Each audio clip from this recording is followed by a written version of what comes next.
Many a time, we human beings, we complain to Allah subhanahu wa ta'ala, we are praying to Allah subhanahu wa ta'ala. Why doesn't Allah answer our prayer?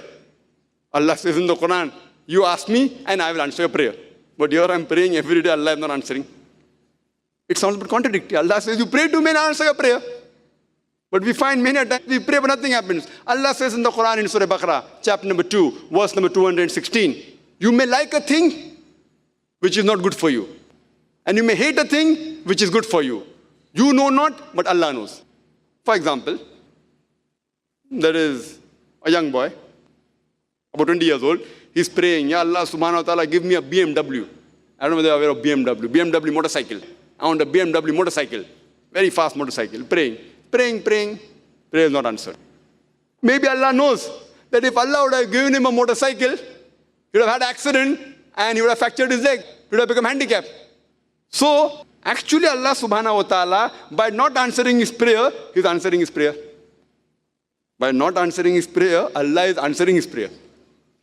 By not giving him a motorcycle because he's a good banda, he's a good person. He's asking for things which is not good for him. I know, he doesn't know. So Allah doesn't give. So by not answering, Allah is answering. And many a time people, like Allah says in Surah Baqarah, chapter 2, verse number 15 and 16 about the hypocrites, he says that Allah gives them rope so that they go to and fro. You ask wealth, Allah gives them wealth. There are many people who associate partners with Allah. They ask, I want wealth, Allah gives them wealth. It is nothing but a test for them, and they are digging their own graves. So we should never despair. Allah is there. Always have faith in Allah subhanahu wa ta'ala. That's the reason suicide is haram in the Quran. It's mentioned in Surah Nisa chapter 4. That kill not yourself.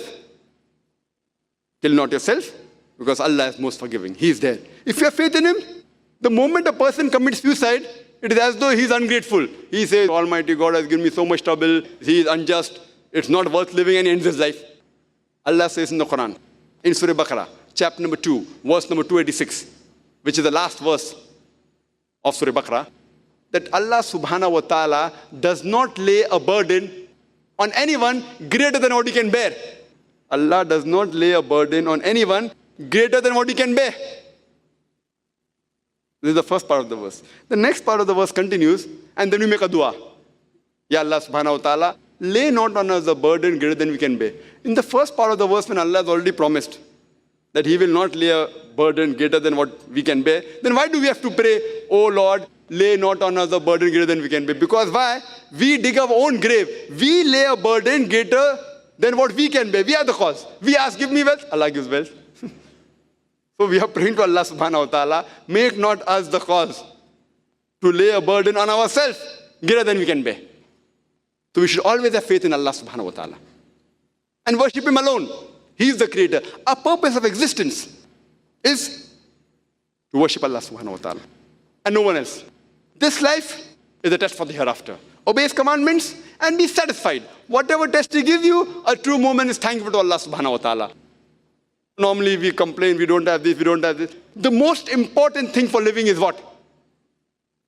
Someone tells food, someone says water. Most important is air.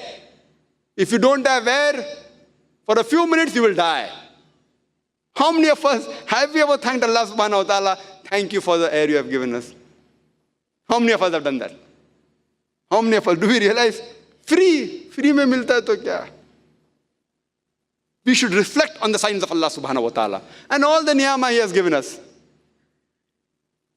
Now coming to the last perspective. That why did Allah subhanahu wa ta'ala create this world? What is the purpose of this world? Allah says in the Quran, in Surah Ibrahim, chapter number 14, verse number 32 and 33, that Allah subhanahu wa ta'ala has created the heaven and the earth and let water come from the sky. With it, He has given fruits. He has caused the ship to sail with the commandment of Allah subhanahu wa ta'ala. He has caused rivers to flow for the human beings. He has made the sun and the moon for you. He has made the night and the day for you. So all these creation in the world are for the human beings. The full world Allah has created is for the human beings. And it is our duty that we have to thank Allah subhanahu wa ta'ala for all these ni'mah. And besides thanking, it's our duty that we take care of these things.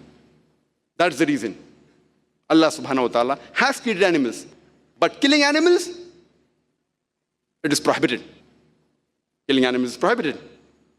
It's mentioned in Hadith of Muhammad sallallahu alaihi wasallam. They do not kill animals for target practice.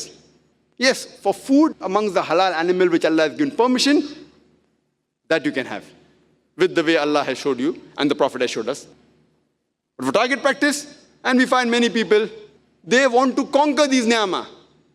They do target practice and they want to put the head of the animal in the drawing room. Allah has created the mountains. We want to conquer the mountains, go on Mount Everest. How many people die every year in trying to climb the Mount Everest? We want to conquer it. We don't thank Allah subhanahu wa ta'ala for the ni'amah.